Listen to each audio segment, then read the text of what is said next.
Today we're going to talk about the 5 VA loan strategies that I believe are the most effective for helping you achieve financial freedom, add to your net worth, build wealth, however you want to word it.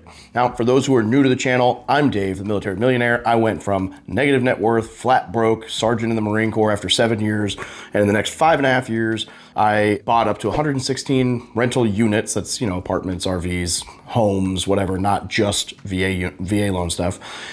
And I had $1 million net worth, but more importantly, I was able to leave the service after 13 years active duty, completely financially free, haven't had to take a job since, and now I teach service members and vets how to achieve financial freedom and live life on their terms post-service. So the very first one is my absolute favorite. This is house hacking.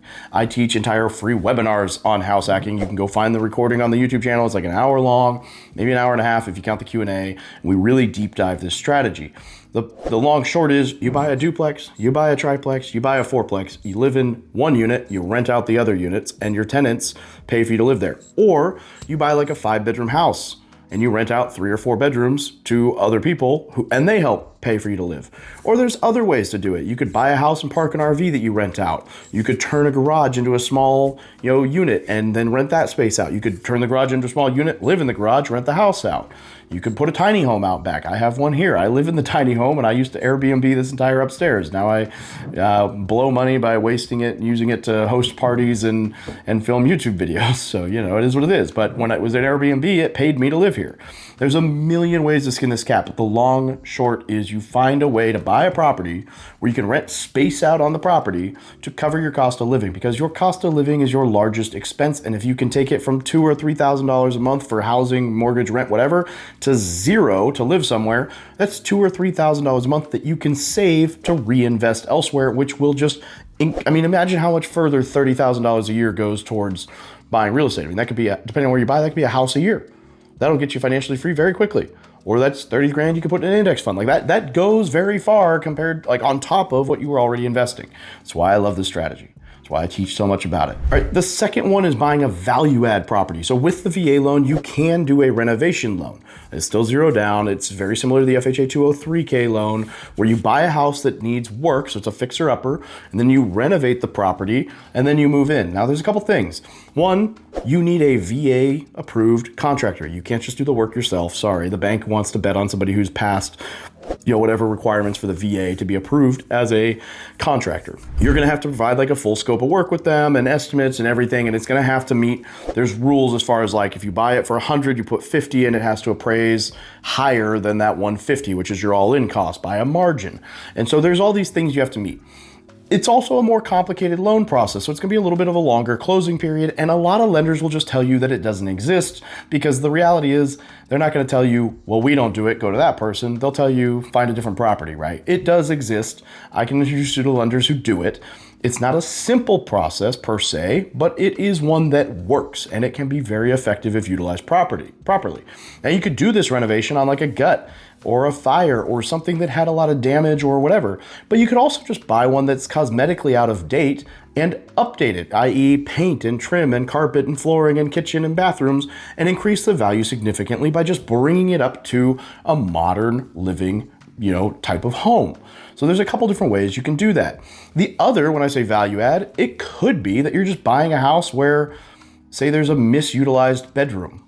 So a friend of mine did this. This is a different example, but a friend of mine bought a house where the basement was furnished and everything, and all they had to do, granted this cost like 20 grand, but they dug an egress. So they dug an exit, like a walkway into the basement, and then they were able to turn that into a legal downstairs second unit. So it's a duplex now, rent it out on Airbnb, and it pays for them to live there. But alternatively, you could buy a home that's, let's call it a 2-bed, 1-bath that's like 1,500 square feet. I guarantee you, move a couple walls or maybe add a window or something, there is a extra bedroom, maybe an extra bedroom and half bath, maybe an extra bedroom and full bath in that house. And so you could move into it, over time add the 3rd bedroom, add the half bath or full bath, and now you've gone from a 2-1 to a 3-2, which will dramatically increase your value, because bedrooms and bathrooms are the fastest way to add value, and kitchens and bathrooms are the fastest renovations, to the most bang for buck with renovations.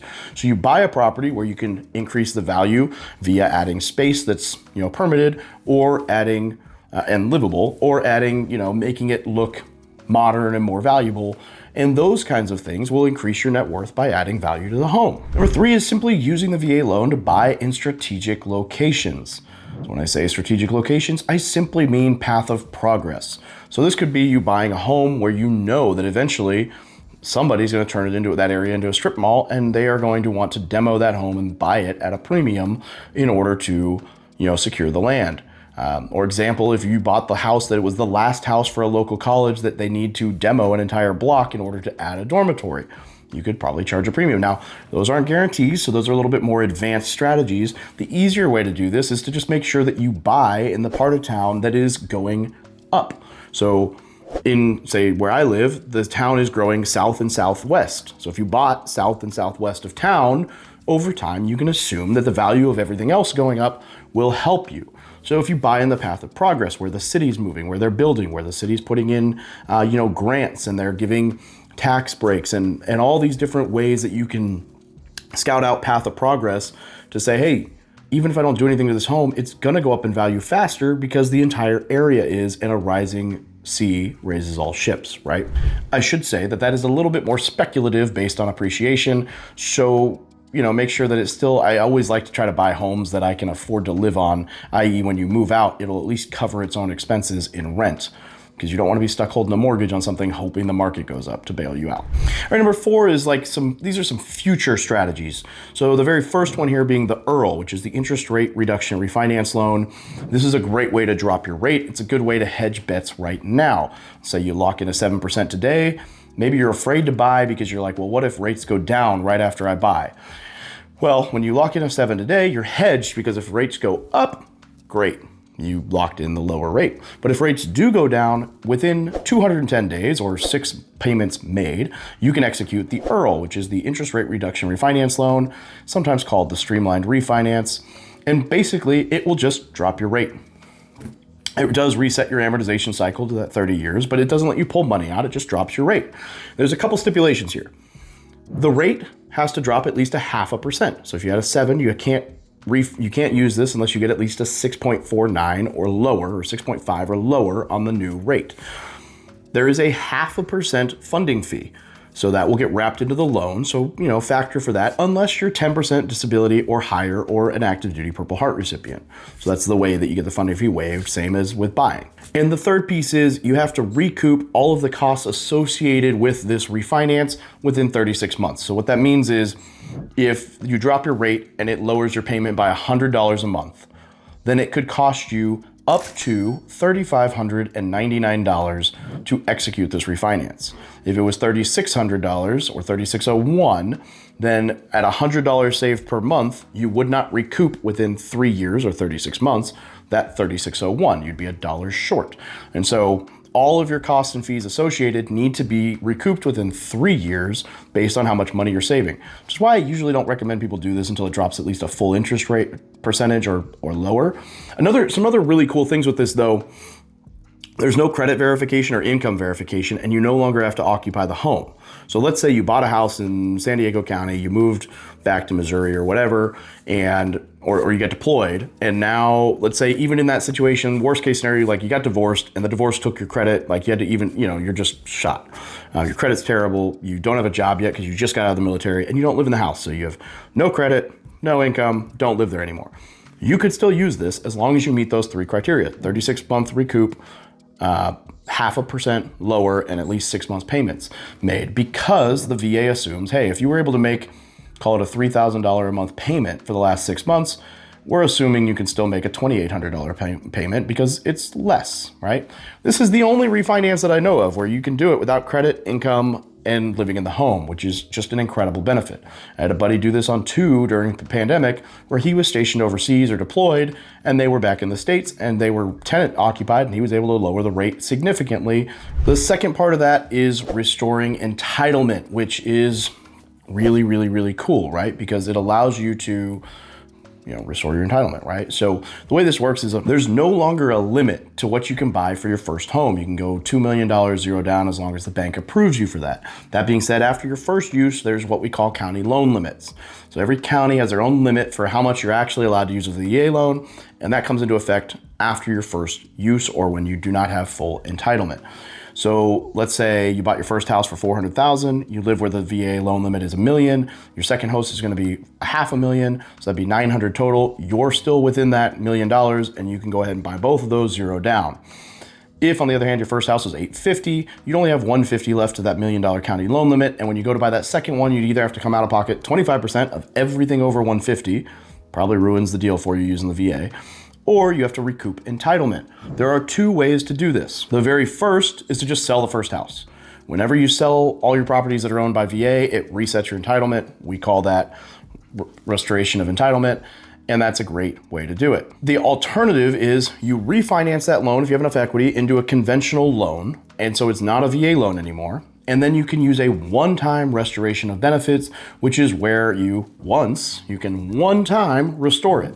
And so you could say, hey, this one's now in a conventional loan, restore your entitlement, buy that next one. But then once that's done, if you've capped out your entitlement, then you have to sell both in order to restore again. So it only works once while you still have ownership. And that it doesn't matter, guys, if you put it in a trust or an LLC that's not in your name, if you still have, like, you're still the beneficiary, like you did not physically sell the property at a title company to somebody else and pay the loan off completely, the VA still counts it as owned by you. I know people who try to play this, like hide it in an LLC that's owned by another LLC, that's owned by another LLC, that's owned by a trust. And you're like, it's not mine, it's owned by that company. The VA still counts it for you. Doesn't work. Sorry. I'm not here to talk to you guys about how to get around fraud. That being said, you just sell the properties, renew entitlement, or you just got 2 houses with 0 down, and now you have enough money from those to buy other homes using a down payment. It's not a big deal, right? And then number 5 is just reusing. The fact that you can reutilize the VA loan is incredible. And that's a good way to build wealth. You can buy a house hack, buy another house hack, sell them, upgrade house hack. I know a guy who had 4 VA loans out at the same time on duplexes and fourplexes. They were all more affordable, like $150,000 to $250,000 homes, but he was able to do it, and it helped him, take off as far as financial freedom, and it was really cool. So it can be done, and the fact that you can reuse this benefit is awesome. Real quick, I just want to touch on a couple myths. The first, as I mentioned, you can use the VA loan for a duplex, triplex, fourplex. It's not single family specific. People seem to get that confused. Also, you can rent out the other units as long as you still meet the occupancy requirement, meaning as long as you live in the property, you can rent out other bedrooms or other units, but you have to live there. So that's not considered violating the occupancy agreement. What is if you buy a house and then you rent it and you never lived in the house, right? I hear this sometimes. Yes, you can use the VA loan while you're serving. Yes, you can use the VA loan as a veteran. Once you've earned it, the benefit doesn't go away. So to recap real quick, you've got house hacking, multifamily or single family bedrooms, whatever. I love that strategy. I've got a ton of information on it. You've got number 2, which is buying a property that has a way for you to add value to it, i.e. adding space or updating. Number 3 is location, right? Buying in the path of progress. You can combine all 3 of these and it's really powerful. 4 is really mastering like that VA IRRRL and the recoup of entitlement so that you continue to use 5, which is repeating this process to build wealth. The VA loan is an incredible way to get yourself started on the journey to financial freedom. And it is my favorite way for service members and vets to get started, especially with the house hack. I love it, right? That's why, I'm not going to go into everything on this, but go check out the webinar if you're interested in that or some of my other house hacking resources, because there just are awesome benefits to that. Bottom line is this: you've already earned the VA loan benefit. Go use it. Set yourself up for success. If you got questions, drop them in the comment. Slide my DMs on Instagram at From Military to Millionaire. Let's chat. I will be honest with you, depending on your question, I may push you to an agent or a lender because I'm not actively doing it. And if I don't know your market that well, they're going to be better suited to answer your question. But if they're general questions, I'm happy to help, right? There are going to be some specific things like rates and whatever, and your market specific stuff where I'm just not going to be the guy to help you. But anyway, that being said, I hope you got something out of this video. If you did, please subscribe or comment. Let me know what you got out of it. Let me know if you got any questions or something you learned or if there's something you're not sure about, right? Just drop it in the chat and I'll make videos to answer you or respond in your comment directly. And if you did get something out of this video, I'd love if you would share it, whether, with some people in your unit or just someone who could benefit from this, because I really am a huge believer in the VA loan and I want to help 10,000 vets achieve financial freedom. And the easiest way to do that is to get in front of 10,000 vets first. So the more people you can put me in front of, the better. Have a great day. Love you guys.